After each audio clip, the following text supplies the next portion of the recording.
You are watching Hala TV. Hello, mambo vipi? Mimi naitwa Godfrey. Karibu tena Hala TV Media na hapa ni kwa habari ambazo tunaenda kupata habari za kweli na kila siku.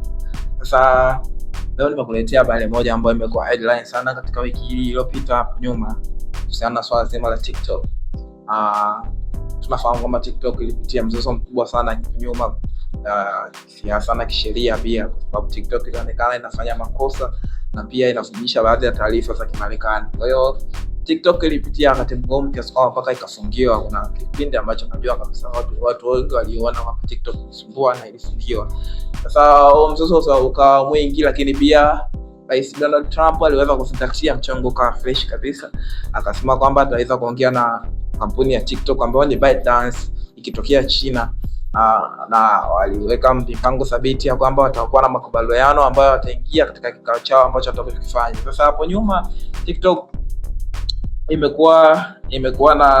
imewasilisha moja kati ya taarifa ambazo zimeleta furaha pia kwa watumiaji wake wa TikTok huko nchini Marekani, kwa sababu TikTok kwa sasa hivi wamekubaliana na Donald Trump katika kikao chao cha mwisho kifanya hapo nyuma, na wamefanya makubaliano ya kwamba TikTok kuanzia sasa hivi itaweza kukabidhi udhibiti wake wote wa kibiashara zake, shughuli zake katika nchi ya Marekani, ambapo Donald Trump amechagua watu wengine wapya ambao watashirikiana nao na kampuni ya ByteDance kuendesha hiyo kampuni. Lakini pia kampuni mpya kabisa ya TikTok imeundwa nchini Marekani ambayo ina wawekezaji wake ambao asilimia kubwa ya wawekezaji hao wamechaguliwa pia na Donald Trump.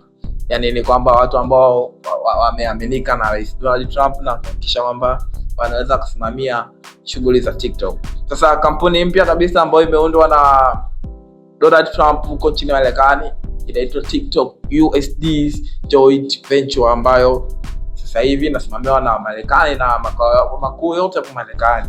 Lakini pia haijamaanisha kwamba ByteDance hawana kitu. ByteDance bado wana asilimia zao ambazo ni za wanaziita share au hisa zao katika hiyo kampuni, baada ambazo hisa hizo zimegundulika ni kwamba ni asilimia 19.9 kitu kama hicho.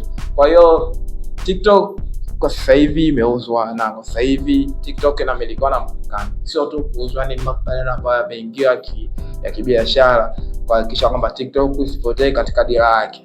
Na watazamaji wengi watumiaji wengi wametoa baadhi ya comment, wengine wakifurahia, wengine pia wakilaumu kampuni ya ByteDance kufanya tukio kama hilo. Lakini pia kiupande wangu naweza ngasema ni jambo zuri, kwa sababu ByteDance ilikuwa inaelekea kupoteza moja kati ya shughuli yake, au moja kati ya kipengele kikubwa sana, kwa sababu ukiangalia Marekani ni nchi ambayo yenye fursa nyingi sana katika uwekezaji, na Marekani ni moja kati ya nchi ambayo inatoa fursa nyingi pia katika masuala zima ya michongo ya kuingiza kipato, kwa sababu Marekani ni nchi ambayo tuseme ni nchi ambayo ni utandawazi mkubwa.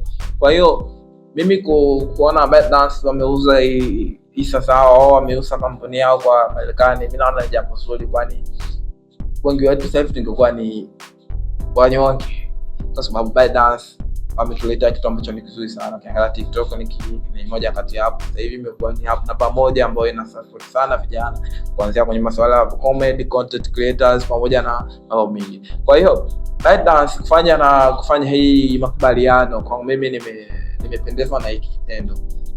Ningetamani sana mambo yawe sawa, na sasa hivi tunaona kabisa mambo ya kusawa. TikTok rudi, so TikTok now is back, everyone is happy, na kila mtu anafurahia ile jambo kwa sababu ndio furaha yao.